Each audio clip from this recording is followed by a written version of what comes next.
2008 World Champions of Baseball. The Philadelphia Eagles are Super Bowl champions. Eagles fans everywhere, this is for you. Now entering the game for Philly Press Box Radio, Bill Furman and Jim Chet Chesko. It's Wednesday, August 23rd, 2023. Welcome to the Philly Press Box Radio Roundtable, brought to you by the Irish Rover Station House in Langhorne, PA, Allstate Insurance in Westchester, PA, Cavs, Philly Tailgates, and the Edge of Philly Sports Network. I'm Bill Furman. I'll be your host tonight, along with my partner, Jim Chet Chesko. Hey, Chet, the Phillies continue their ups and downs. Still sitting in the car driver's seat, so we got to be happy with that. The Eagles play their final preseason game tomorrow night against the Colts at the Link after fighting their way through practice this week. You realize that we won't see any starters for the entire preseason? That's interesting. James Harden, he just won't go away, as the NBA has now slapped him with a $100,000 fine. This misery needs to end soon. We'll certainly talk about that. The Media Little League didn't survive when Williamsport at the World Series, but they sure made a great showing, along with the Phillies being there with them. That was really cool. What a great show for baseball. There's our Philly Press Box Hall of Fame ballot. We'll talk about that. That hasn't gone well. We got some issues there. And as always, there is plenty to talk about in Philly sports. Yeah, the Harden situation, unfortunately, may never get resolved, or at least not anytime soon. The Phillies have made some nice strides in the bid to secure that top wild card spot, as you mentioned. And the Eagles, after that final preseason game, will have some roster decisions to make. And then we're just going to sit and wait for the regular season to kick off, Bill, and I can't wait. Absolutely. Be here before you know it. And, hey, we have a great guest tonight to talk about all that, making his first visit to Philly Press Box Radio, and the managing editor at Philly Sports Network and co-host of the Flippin the Birds podcast. Bryan Cameron will be joining us. Yeah, I saw Bryan on with our pal Jody Mack on Jody's show on the Jacob Sports Media Network a few weeks ago. And then I checked out a couple of Bryan's Flippin the Birds podcasts. He does a great job, and he said he'd be happy to join us. So I invited, he accepted, and here we are. Well, let's get to it. Let's welcome Bryan Cameron to Philly Press Box Radio. Bryan, welcome to your first visit. Thank you. I really appreciate you guys for having me on. Hey, Bryan, we've been doing our little show for about 9.25 years now, and every 2 or 3 months, it seems, we do have a first-timer joining us, and that's always fun. So before we talk Eagles, for folks who don't know, tell viewers and listeners about the Philly Sports Network and the podcast that you co-host. Absolutely, yeah. So I'm a managing editor for Philly Sports Network. We cover every angle of Philly sports, from the Union, the Phillies, the Sixers, the Eagles, obviously. And we're also featured in Metro Philadelphia. So if you guys see the newspapers out there in Philly, definitely grab a Metro Philadelphia newspaper, and you'll actually see a bunch of our articles from our team. Flippin the Birds, it's been running for about 4 years now. We cover everything Birds. We've had a lot of great people on, from Sean Bradley, linebacker of the Eagles, to Brian Dawkins, legendary player of the Eagles. It's been a good time, for the time that we've had it, and we're still up and running. Yeah, I saw that you did the Brian Dawkins interview a few years ago. That is awesome. He's a great guy, obviously. Yeah. Well, let's talk about the Eagles first of all. With the Eagles starters seeing little or no playing time, these wonderful preseason games, there's been a lot of talk over the past couple of weeks about the backup quarterback situation. It's true that Marcus Mariota has been mediocre at best, too many overthrows for one thing. How concerned should we be about this situation? I feel like it's there, right? The concern should be there, but at the same time, it's kind of how you're looking at it. Marcus Mariota hasn't played behind the first team offensive line as much this offseason, or even in the preseason. And on top of it, he hasn't had the actual targets out there from A.J. Brown, Devontae Smith, Dallas Goedert, DeAndre Swift. He only had in that first preseason game. So it hasn't been an actual natural flowing Eagles offense per se. I did stop by in training camp, and he looked pretty decent for the most part. But he did have, he did show a couple flaws. I wouldn't be too concerned right now, but at the same time, it's Philly, right? We value the backup quarterback more than any other city in the world. But I personally feel like it's still an upgrade over Gardner Minshew when game time comes on. Well, Bryan, Chet's worried about QB2. I'm worried about QB1. Not that I'm really worried about him, except that I would say from over last year, he improved exponentially. It's probably not possible to improve that much again a second year in a row. What does Jalen Hurts have to do to steady the ship and get this team back to the Super Bowl? I think it's just a matter of him being himself. I mean, that's what got us there in the first place, right? I mean, literally everybody gravitating towards him and his demeanor, his ability, his leadership. It's been top notch and honestly second to none in Eagles history at this point. We missed it with Carson Wentz. We didn't see the leadership there. We saw, great leadership from McNabb, but towards the end, we saw him kind of flaking a little bit. Now with Hurts, it's just a matter of just staying afloat and just being who you are and just allowing people to just play their role and doing what you can do best at this point. Yeah, I can't wait to see what Hurts has to offer this season. I think it's going to be a whole lot of fun.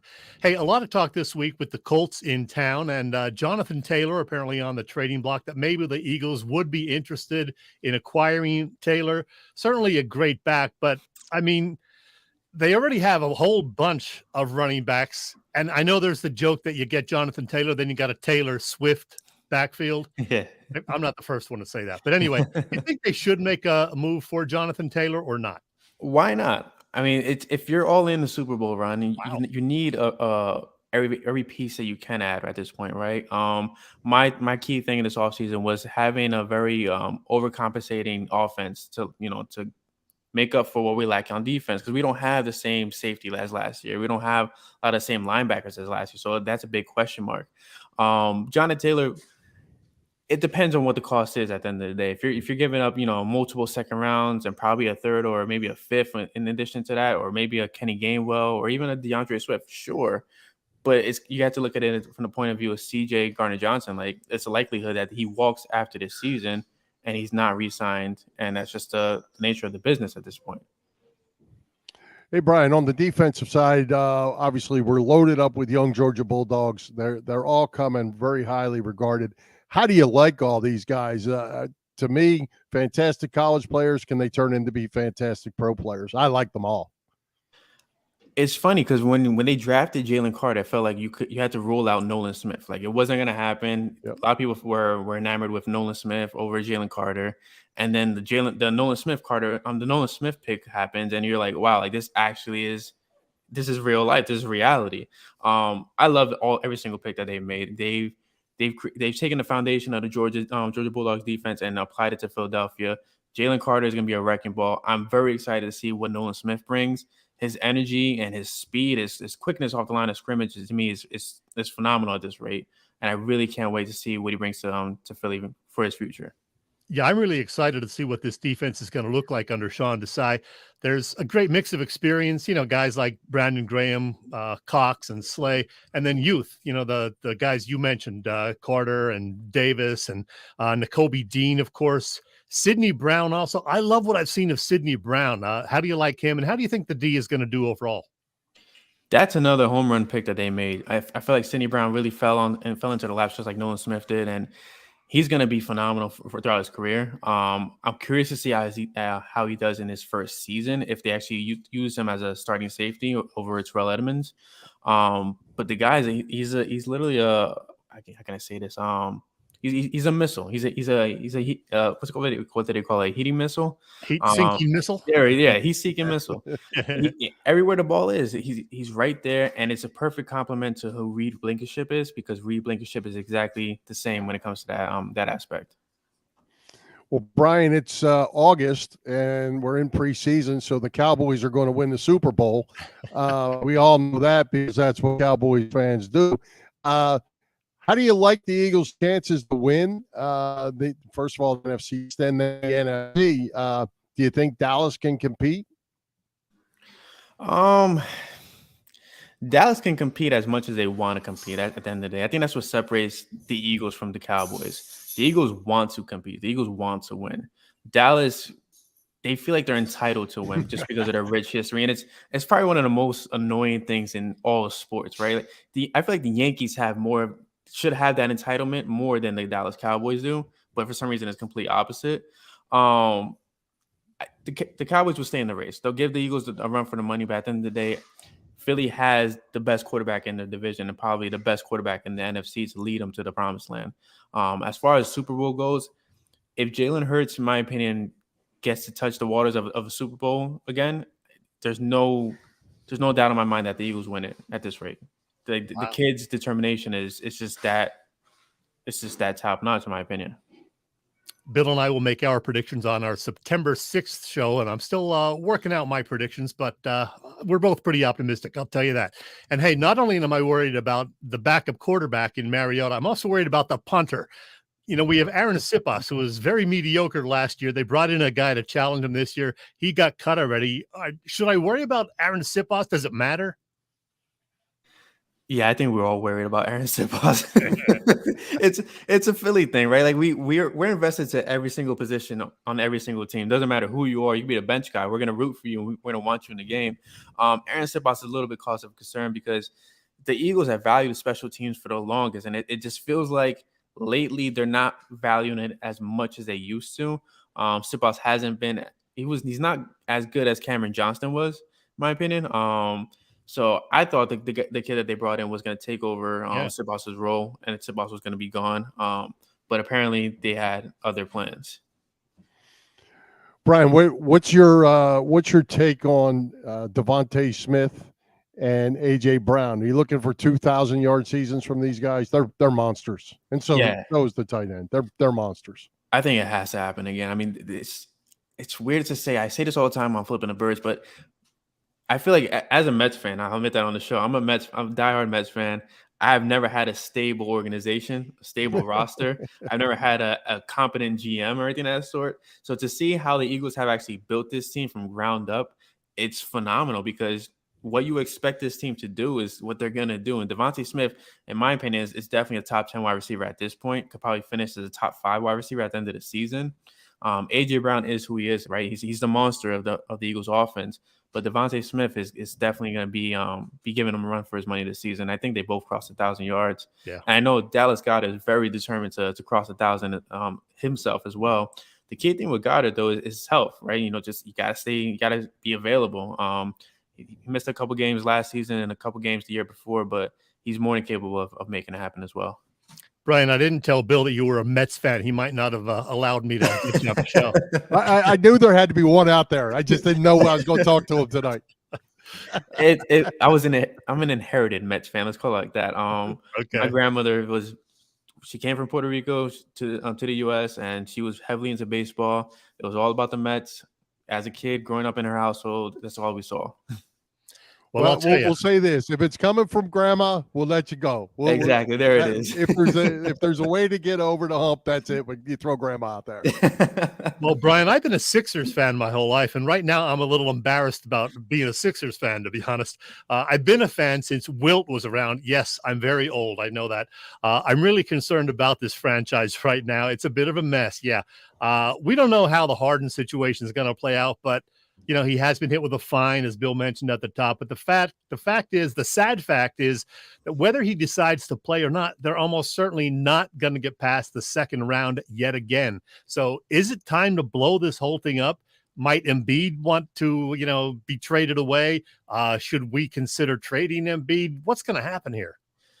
I'm not at the point where it says to blow everything up, right? You have Embiid, and to have a center of that that ability on your team, and MVP center at that is key. You keep that guy, right?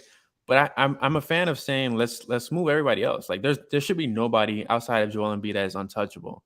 I know a lot of people are big fans of Tyrese Maxey, and he does have phenomenal potential. But at the same time, you're in a position where you can win now with Joel Embiid. So why not make things happen by capitalizing on the players that you can move?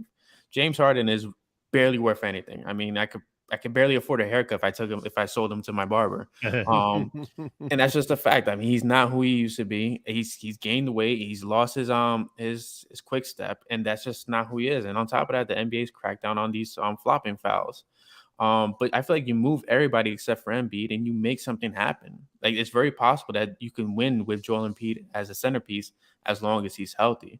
But I feel like it's a two-part answer, right? You should blow it up, but you should also definitely find a way to keep Embiid. Well, with the roster that they have, how do they survive? I mean, do you get anything for Harris? You say don't get much for Harden, and they don't have any money. They don't have any depth. Where no do you picks as well? no picks? So how do you rebuild this thing? Because it seemed like not too many years ago we were talking about all these picks and all this stuff that there's nothing and still nothing to show for it. I think first and foremost, two people have to leave, right? We got to get rid of James Harden, which is the obvious answer. But I also think the underlying answer that nobody really wants to mention is that we got to move on from Daryl Morey, because they brought him here and felt like they brought him here because of what he could do with bringing James Harden. He brought James Harden, but after that, like, what's he really done? PJ Tucker, forgive me if I butcher the name, Montrezl Harrell. I mean, Patrick Beverly, like, these are guys that are, I don't want to say they're washed, but they're over the hump in their career that are not really productive anymore. What does that do for Joel Embiid? You're also limiting what you can get from a Tyrese Maxey because you're playing guys over him in a manner like we saw with Doc Rivers. So it's just, I feel like you got to start from the top. You get rid of Morey, you get rid of Harden, obviously, and then you bring a competent guy who knows what to do and how to build this team from the ground up. You look at Embiid and you create a web, right? You create a web of, I need a shooter for Embiid. Let's bring in two shooters. I need a distributor. We have Maxey. Can he do it? Can he take over the role of point guard? And you just start from there. Well, there is a new coach, Nick Nurse, of course. And do you think maybe he can just supply something that they couldn't get from Doc Rivers? Maybe it was the coach and we just didn't know it. What do you know about Nurse and how he's going to run the Sixers? I'm not too convinced, honestly. I feel like Doc Rivers was in my opinion, was a little bit set up to fail, right?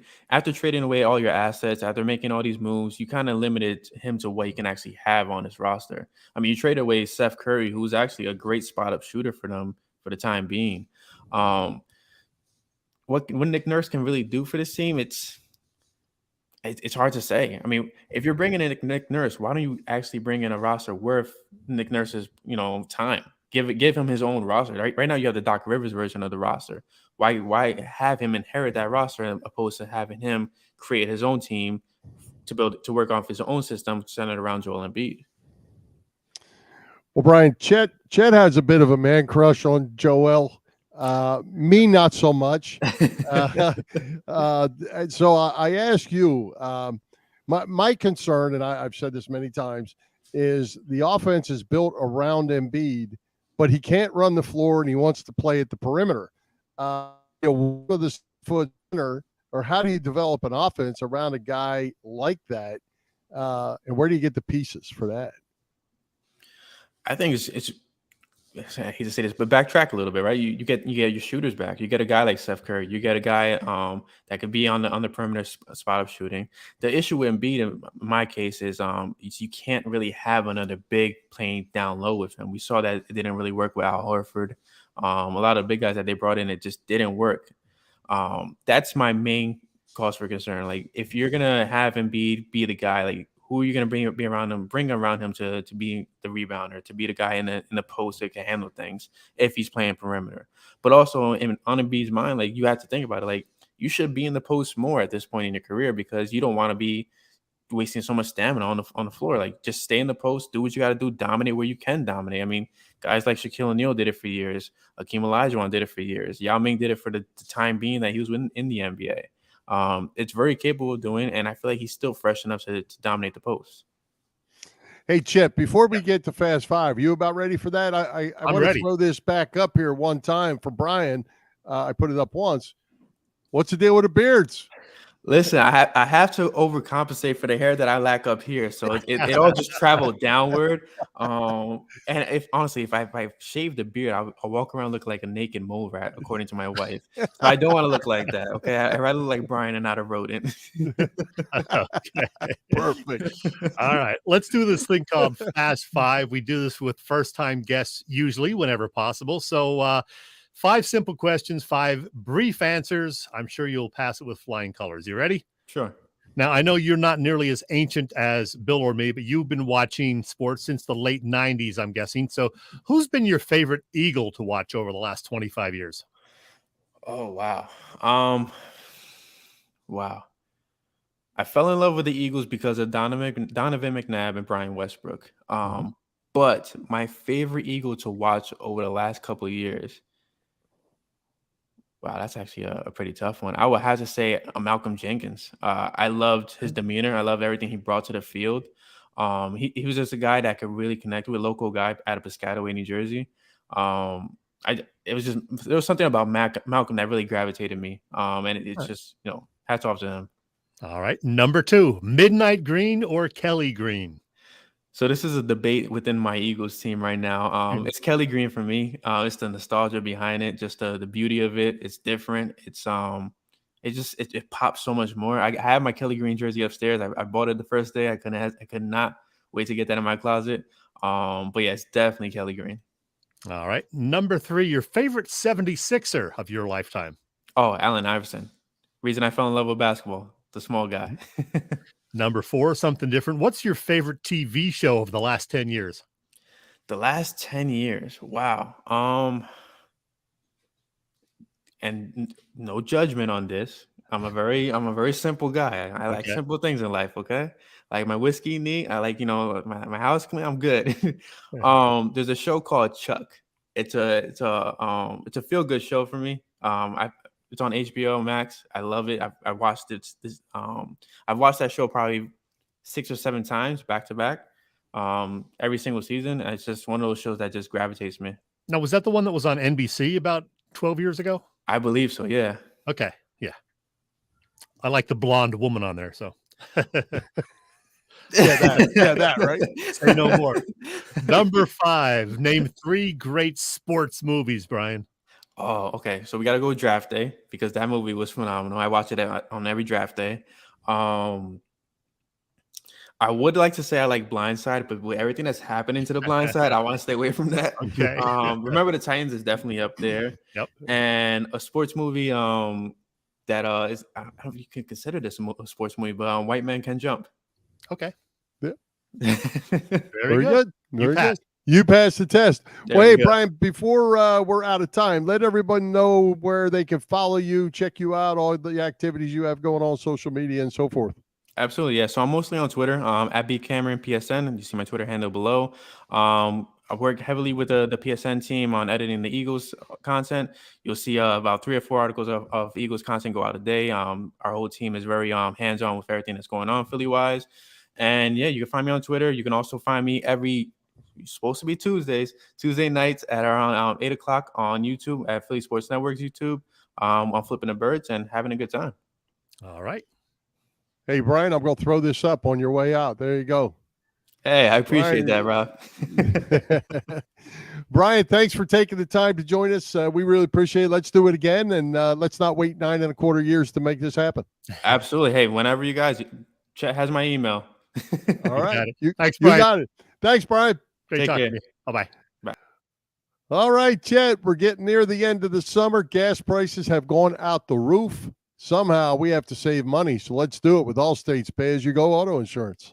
Yeah, Bill, Allstate's pay-as-you-go auto insurance puts you in control. You only pay for the miles you drive with the same full coverage that a traditional policy offers. Pay-per-mile insurance gives customers greater control of their insurance costs.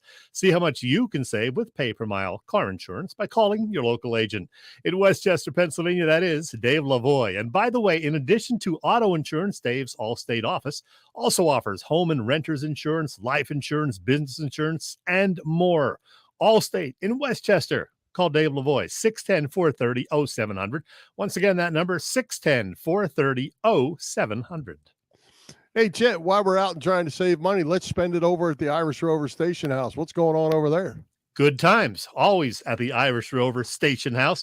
Some of the things you can look forward to at the Rover in Langhorne, well, they have Quizzo every single Wednesday. You know this, they have dinner specials Thursday through Sunday, Burger Wars every Thursday this month with the Rover's chefs cooking up some tasty killer burgers. Ooh, Carolyn's The Flash Burger sounds pretty good to me.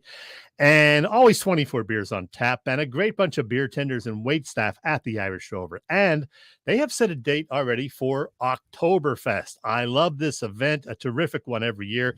Make note of the date. It is Saturday, September 30th, noon to 6. I will be there. Great food and drink specials and more. The Irish Rovers on Bellevue Avenue in Langhorne. And you can get more details on their website, IrishRoverStationHouse.com.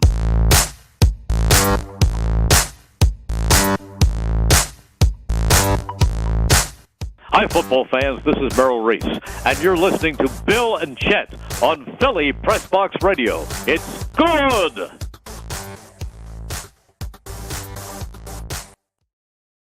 It is good. And Chet, while we're talking about good, Bryce Harper's good. Apparently, he hit a 3-run homer in the bottom of the ninth to tie that game, and we're in the 10th inning. Oh, man. Yeah, three-run job. So we'll have to get to see the highlights of that. But hey, the Media Little League Baseball team, they made a nice showing in Williamsport, made even better by Bryce Harper and the Phillies showing up in their jerseys, cheering like kids themselves.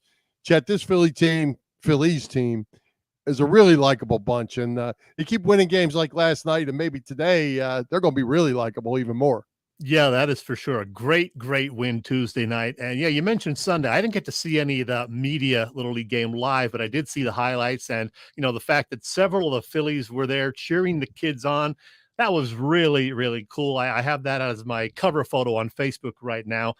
Just a great picture. They legitimately had a blast. We heard Bryce saying he got goosebumps at one point. That is very cool for sure. So way to go, Phillies. Keep on doing things right. That's awesome. And did you see the follow-up where Bryce went up to the Las Vegas kid? Yeah.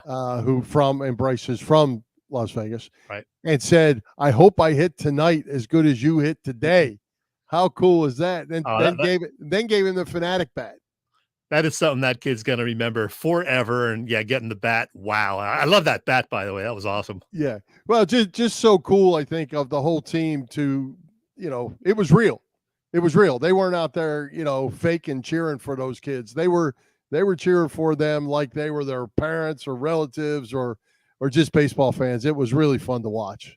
And I hear that the Media Little League team will be honored, saluted at Citizens Bank Park in an upcoming game. I think it's going to be early next week. I'm not sure of the actual date, though. Yeah. And one other thing I wanted to mention about that, and we'll talk some more Phillies, but see the Don Selesky, you have to see that? Say that again. You broke up a little bit there. Did you happen to see the Don Selesky interview? I did not. Okay, so they interviewed Don Selesky, and apparently he has quite a he has a baseball background himself, he said. Okay. So his grandson was the catcher for the Media team, and but Don is from Regina. I guess that's the correct way to pronounce it. Regina, Canada. Who was the Canadian team, or who was the team representing Canada in the Little League World Series? Regina. No. So Don had a whole other thing going on, and he wanted his grandson to get in pictures with that other team. The Regina team is all part of that. It was really cool tying the story together. Wow. Yeah, that is awesome. That was a great story. I wish they could have won, another game or two, but oh well. Yep. So, hey, let's talk about the fighting Phillies. Chet, you don't know what to expect from them. They play horrible. The bats go away for a couple nights, and then all of a sudden they're banging the ball all over the place. Aaron Nola's giving up bombs like he invented them, but then he settles down, pitches 7 strong innings. They come back. They win 2 of 3 so far against the Giants. Might sweep this thing out tonight. What do you make of this? Well, I wish they wouldn't wait till the 5th or 6th inning to get the bats awakened. They've been doing that a lot lately. Again today, no hits for the first 3 innings, and it was 4-0 in the 6th inning when they finally scored a couple of runs. So yeah, I don't know what's going to happen in this one as we speak. As you said, they're 5-5 in the 10th, but looks like 6-5 Giants right now. In the 10th. I think the Phillies do pretty firmly have that top wild card spot not locked up, but they have a really easy schedule in September. The Phillies have, the Cardinals coming in this weekend, and the Angels, even though Mike Trout's back and we're probably going to see Ohtani pitching on Tuesday, the Angels aren't real good again. They pretty much faded from any wild card contention. And then later in September, the Phillies have 10 games at the very end of the season with the stinking Mets and the Pirates. So, I mean, if you need any of those games, you should win a bunch of them, because I think 7 of those 10 are at home also. So I like the Phillies' chances to get the top wild card spot. And then, as long as everybody's healthy and Nola and Wheeler are pitching reasonably well, they got a shot again this year. Yeah, well, I like their chances too. I think they are in the driver's seat, but I don't like this 7 against the Braves. Yeah, you went through the easy teams. There's 7 against the Braves. You lose 5 of them.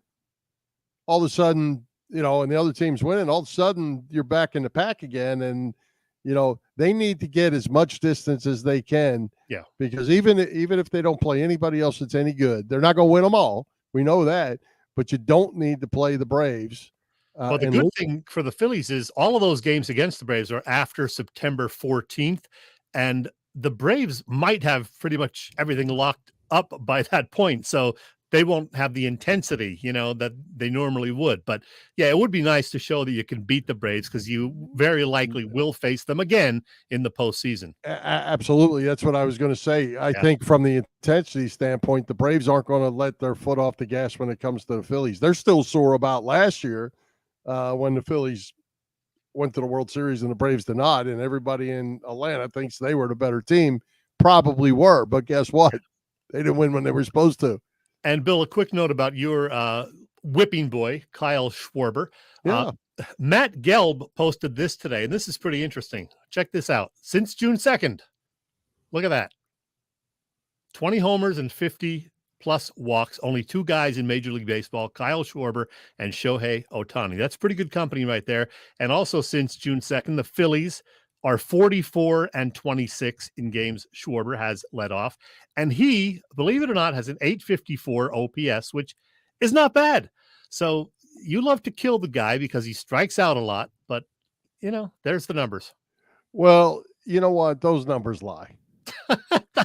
They don't lie. No, they lie. I know he had a couple of home runs late in a blowout the other day. Yeah. But that's not where he gets all of them. He got one early today to get them on the put board. up a stat like that.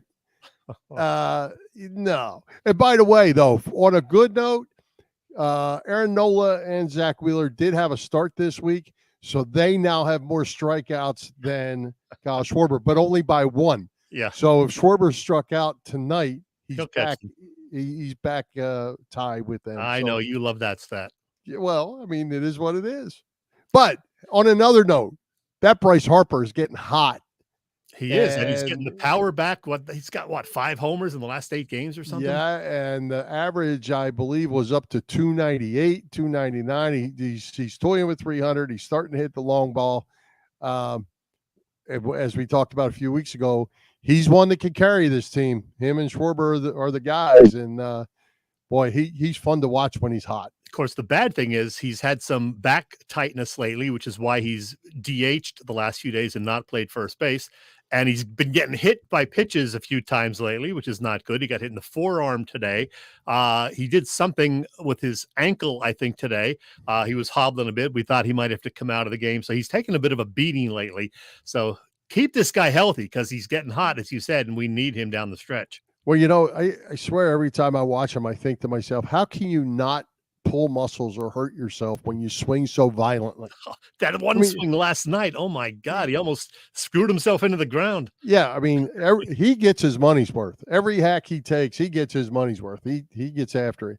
Hey, one other thing I wanted to say to you about the Phillies, we've talked about Bohm, we've talked about Stott. What we really haven't talked a lot about is Brandon Marsh. And I tell you what, you talk about a guy, maybe the biggest surprise of all. I don't know if we would have expected Stott to hit 300 or real close to 300, but I know we didn't expect Brandon Marsh to hit 285 and become what looks like a bit of a leader in the clubhouse for that squad. They got a lot of leaders, which is great. Marsh hitting 282, I think, as of this afternoon. And I love it when they have him in left and Rojas in center because, man, Rojas can really cover ground. He is so darn good out there. Yep. So please get Bryce back at first base, get Schwarber in the DH role, and have Marsh and Rojas in the outfield. And I'm feeling pretty good about their chances then. So, yeah, things are looking up. I like this team a lot. Yep, me too. Let's get to it. Hey, while we're at it, let's give a shout out to all the shows at the Edge of Philly Sports Network this week. This gang has all the bases covered. You can catch all the action on www.eopsports.com, as well as Edge of Philly Sports on YouTube. You can also find our show on the Philly Press Box Radio YouTube channel. Help us out. Hit those subscribe, follow, like buttons, and as always, share with your family and friends. As you can see, every night, look at Wednesday night, Jet, right in the middle of Philly Press Box Radio. They are loaded up from 4 p.m. to post-game Phillies every night. Yeah, and they have the EOP show after us. So take a little break between 8 and 8:30 Eastern time, and then watch Big Al and Joey and Fred and those guys EOP live at 8:30 on Wednesday nights. And you know what, Bill? I think some people just might need a lawyer. All right, guys, let's talk about Cherry Law Firm. If you get hurt at work in a motor vehicle accident, personal injury, or affected by criminal law, you got to call David R. Cherry of the Cherry Firm. Call 610-565-0300 or go to cherryinjurylaw.com. Let David R. Cherry fight for your rights. Again, that number is 610-565-0300. That's 610-565-0300 or go to cherryinjurylaw.com. Let David R. Cherry fight for your right. Mm-hmm. Well, Chet, it looks like the Phils managed to give up 3 in the 10th. So they're down 8-5 in the bottom of the 10th. Thanks to our viewers for telling us that. Hey, Chet, I hate to stick this in there, but we have to do it. We lost one of our very, very best and loyal friends and fans over yesterday when we learned last night that our pal Big John Roberts passed away, certainly unexpectedly. Man, what a friend he's been to Philly Press Box Radio almost since the beginning. And man, it's a tough one. Yeah.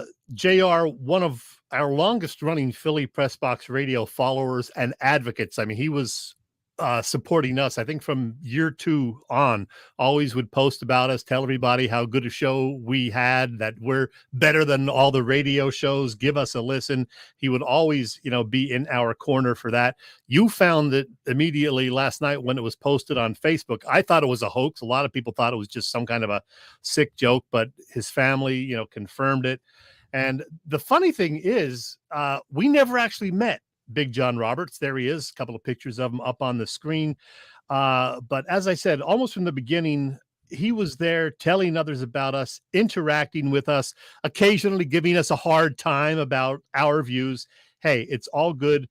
We knew very little about John's personal life. We knew he worked in Center City, but we did know him as a huge fan of great music, mob movies, and of course, Philly sports. So JR, we will miss you more than you will ever know. Absolutely. And, John had told me not too long ago that he had been in the hospital. He didn't say why. He kept that to himself, but that he was on the mend and he was back at it. And so I think this is definitely something unexpected. And, man, going to miss him. I'm going to miss him telling us what we need to talk about on the shows and then want to argue about it. It was good. He did it every week, and it was fun. And, all kinds of discussions about all sorts of things. So rest easy, big fella. We'll certainly be thinking about you. Chet, I don't have a beer tonight, but here's to you, Big John. Got my coffee. Here's to you, John. He would tell us always about the University of Southern California, USC, and how great they were. Not. And he loved to chime in about music and movies. So that was a tough one. I really was shocked. I mean, because he would post, a dozen to 20 times a day. And then from like 4 days ago, we didn't see anything. So you mentioned that. And I said, oh, no. And then we saw the news last night. Very sad. So rest easy, Big John, as you said. Yeah. And one other final thing, just because no one else knows this but me and you some of the time, Chet. John used to send me our opening. I know that the things that we read, and we welcome everybody. Yeah, he would give us a script. John would give us the script to read to include the topics that he wanted us to talk about. So some we did, some we didn't, but it was fun nonetheless. Another thing not so great, Bill, Maxie Bond, an Eagles legend, left us a few days ago. The great linebacker. He was so darn good. We just saw him when we were very young, and then he ended his career elsewhere. But I know as of this week, he was a finalist for the Hall of Fame this year, the Pro Football Hall of Fame. So very close, borderline. He is, of course, in the Eagles Hall of Fame, and we lost him the other day at age 85, I believe. 85. And Chet, they just announced today those 3, and Maxie did not make it, and neither did Al Wistert, the other Eagle from way back in the day. Al Oxwister did not make it either. So disappointing for that. But Maxie Bond will find a place in Canton because he should have been in there years ago, along with my man Jerry Kramer years ago. Yep. And Jerry got in, so I'm with Jerry you. finally got in. Well, hey, Chet, our Philly Press Box Radio Hall of Fame ballot ran into some trouble, technical issues. Partly I thought it was my fault, but then it ended up being more than my fault. As many of you know, we got hacked. I got hacked some time ago, and our Philly Press Box Radio website was hacked. Our Twitter was hacked. All my stuff was hacked. So as we went to put everything in for the Hall of Fame, Philly Press Box Radio website does not recognize me at the moment. So I don't know if we're hacked again or what, but we have Matt, our designer, working on it. We will just postpone this until we get that thing back up and running and figure out what's going on. So bear with us on that little technical issue that it's thinking hacking stuff just irritates the crap out of me. Yeah, we'll get it figured out. We'll revisit it in the coming weeks. So hang in there. Hall of Famers, right. You'll get in that Hall of Fame. Trust me. There you go. Hey, Chet, is it time? You teased me that you had something I've never heard before on Philly Press Box Radio and maybe never will again, but you got a random Chet. Well, Bill, yeah, I told you I was going to have something very, very different for you this week. And here we go. While I talk on Philly Press Box Radio every Wednesday, my real job is doing business news for Compass Media Networks, where I get to interview reporters from various media outlets about stories they've written, and then turn those interviews into a segment on one of our network programs.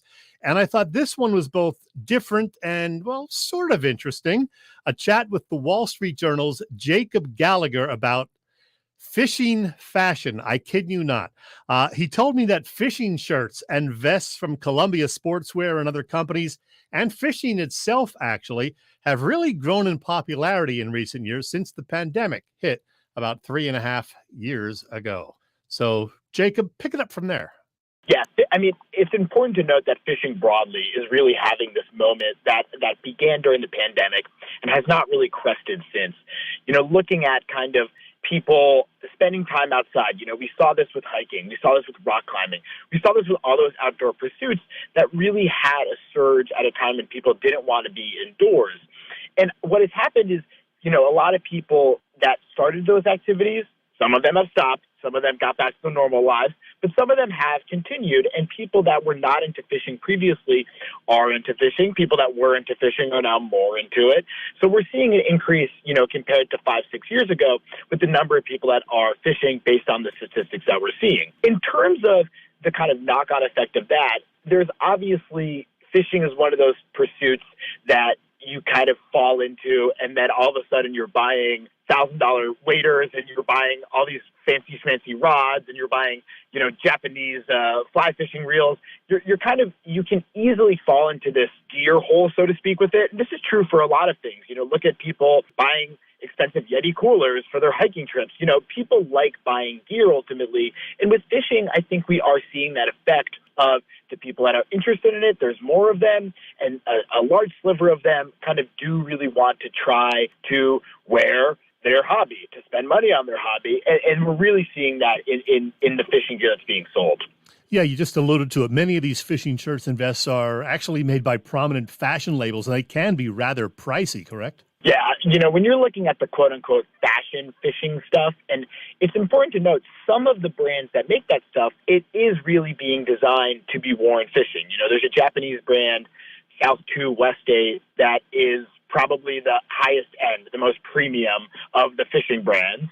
And that brand is really all about fishing. And people really do fish in that gear, but it can be, you know, several $100s for a vest. It can be several $100s for a hat. It can get up to 4 figures for jackets. And that is an interesting kind of fashionification of fishing gear. At the same time, we're also seeing kind of the influence of fishing, the same way things like skateboarding often influence fashion. Fishing is now influencing fashion, and we're seeing kind of brands pluck certain attributes, the fishing vest, the kind of the quote-unquote fisherman sandal, those things that bespeak being outdoors, bespeak kind of reeling in some fish, even though you wouldn't really be able to do it with this gear.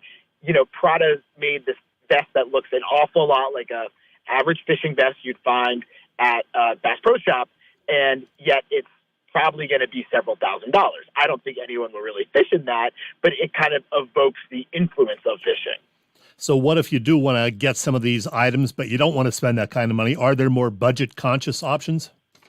Well, this really speaks to this kind of interesting thing in fashion right now that we're seeing all trends seem to be able to kind of hit two marketplaces here where they're hitting the high fashion space, those $1,000 fishing vests, as I mentioned, but they're also simultaneously, there's a more economical, savvier consumer that might be going for that vintage fishing gear on Depop or on eBay and might be spending $10, $15 for a fishing vest and getting a similar look at a much more affordable price.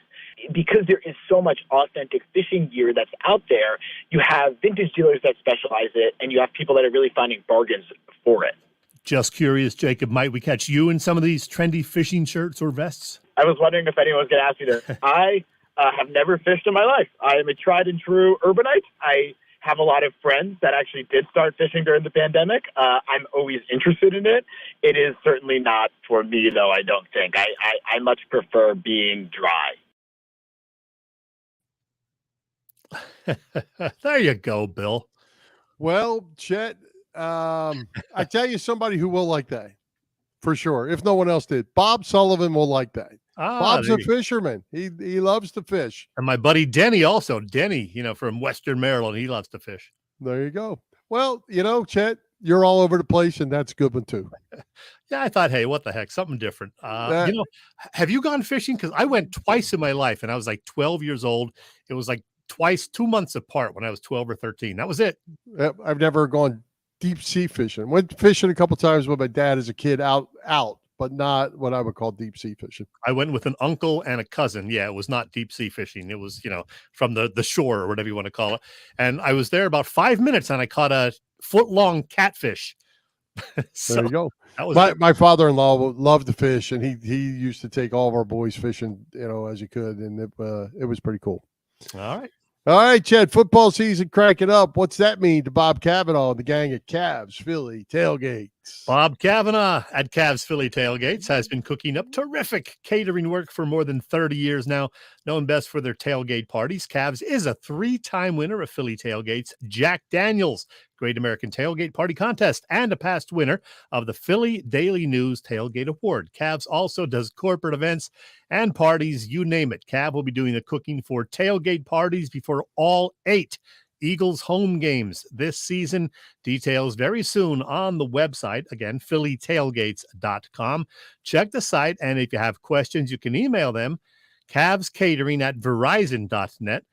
Cavs Philly Tailgates is the way to go. And this, Cav does a whole lot of work with the gang at Philly Sports Trips, and they are gearing up for a big football season. So let's go to the videotape. All right, guys, if you're a Philly sports fan and you want to travel with your favorite team, then travel with the best. Go to phillysportstrips.com. They have self-travel packages and full travel packages available with round-trip flights from the Philadelphia airport. Packages include direct flights, 4-night stays, all-inclusive tailgate parties, lower-level group tickets. Whatever you want, you got it with phillysportstrips.com. If you want to travel to an upcoming Phillies game, make sure you check out Philly Sports Trips. And do not forget, Philly Sports Trips has all the away trips for the Eagles' upcoming 2023 season. Jump on it now, because you do not want to lose out on all these great opportunities. Go to phillysportstrips.com.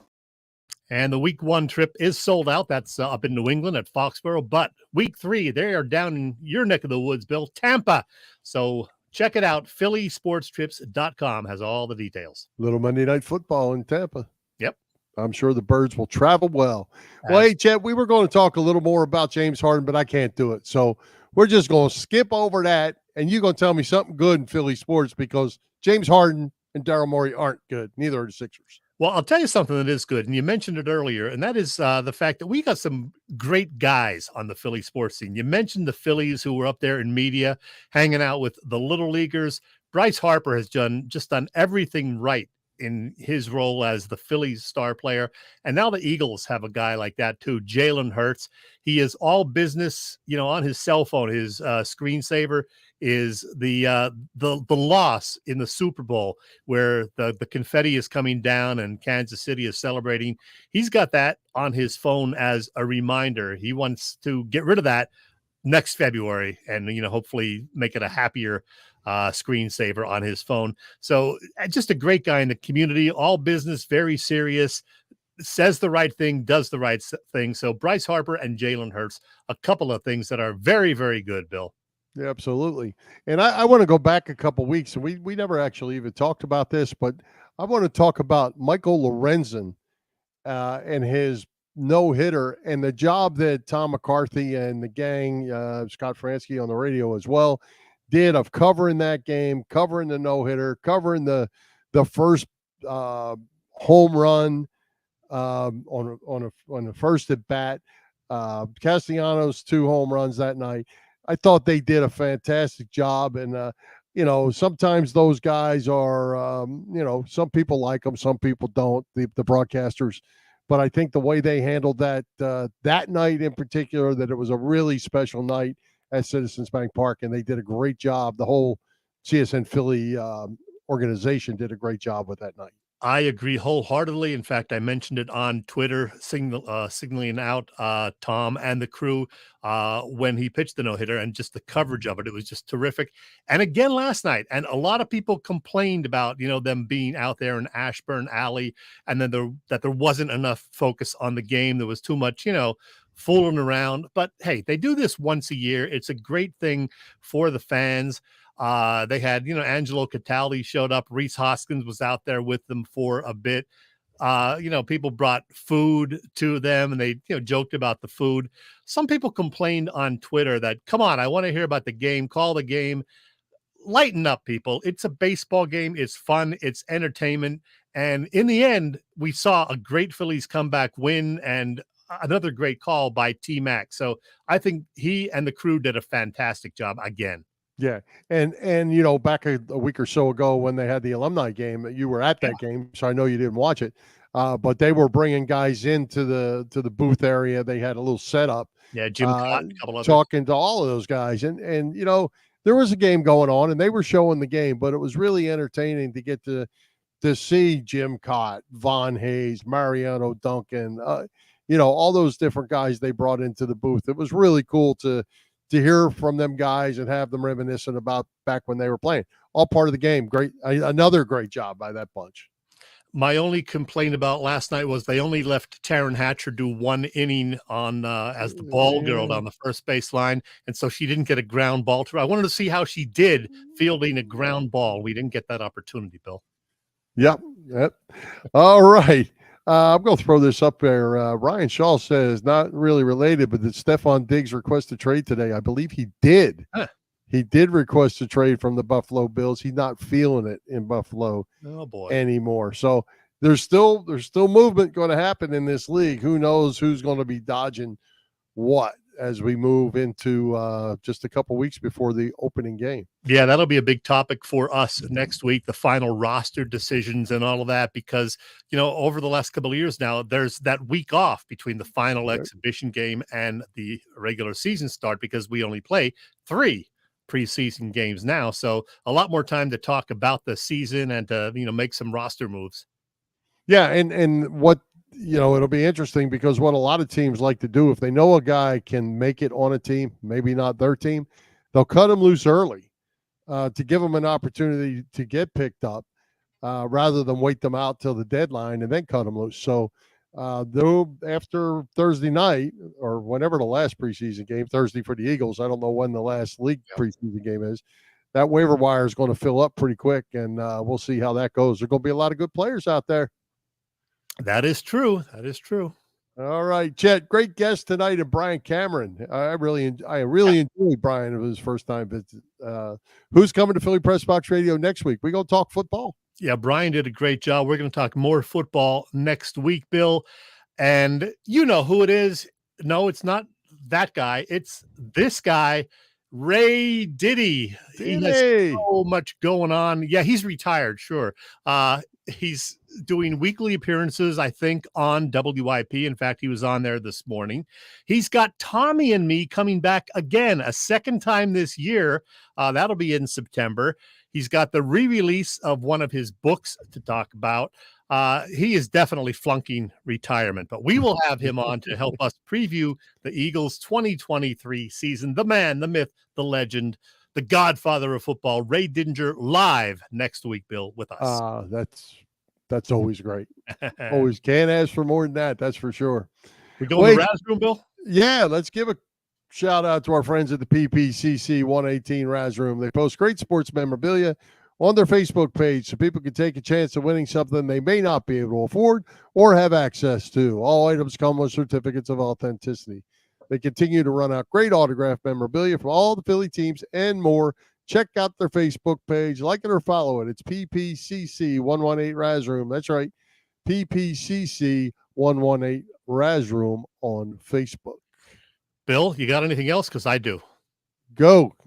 Okay, this is very important. We need to mention this. Is it Kate Beckinsale's birthday again this month? No, but almost as good. Almost as good. Oh. This lady was one of your favorites and mine, and she turned 92 today. Known for the 1960s classic I Dream of Jeannie, it's the great Barbara Eden. There she is as Jeannie back in the day. Beautiful. And the picture on the right, Bill, was not taken 10 or 20 years ago. That picture on the right is Barbara Eden on March 8th. She was 91 and a half at an event in Beverly Hills and still looking great. She said she works out still pretty regularly, can't do quite as much as she used to, and COVID slowed her down a little bit, but still tries to keep in shape. She is 92 years old today, the lovely Barbara Eden. Do you know my Barbara Eden story? I know you said you ran into her, about 10 years ago, and she looked great. Well, it wasn't quite 10, I don't think. She came to the Chantilly show. Okay. And she signed autographs all 3 days of the show. Nobody does that. She was a machine. Yeah. And she was, I want to say she was like 86, 85 at the time. Okay. She signed more Genie bottles. Like they were selling the Genie bottles, and then she would sign them as part of the package. And man, they were bringing them in by the truckload, I think. And he signed them for 3 days, just as nice as she could be. And she looked tremendous at, let's say, 85. And congrats to her. Happy birthday, Barbara Eden. 92. Yep. She's definitely a legend. And that was one of my favorite shows as a kid. Not just because, she looked like she looked, but it was a fun show. It was a fun show. Yeah. That's when shows were fun. Yeah. They're still fun, Bill. Yeah, not really. Oh, one other thing. Speaking of fun. Is it Kate Beckinsale's birthday? No, I know you're not a huge movie guy, but if you were to go to a movie, this Sunday is National Cinema Day. And I think virtually every theater around the country is doing it. $4 movies, every movie, all formats, $4 this Sunday. So the theaters may be a little bit crowded this weekend because that's a deal, $4. Because normally you're going to pay, 10, 12, $15. What would really be best if it was National Movie Day is to shut them all down and just save everybody the headache of. You're an evil man, Bill. And the Hollyweirds with the Hollyweirds. All right, let's wrap it up. Let's thank tonight's special guest, Bryan Cameron, our sponsors, the Irish Rover Station House, Cavs Philly Tailgate, PPCC 118 Raz Room, and Dave Lavoie of Allstate Insurance in Westchester, PA.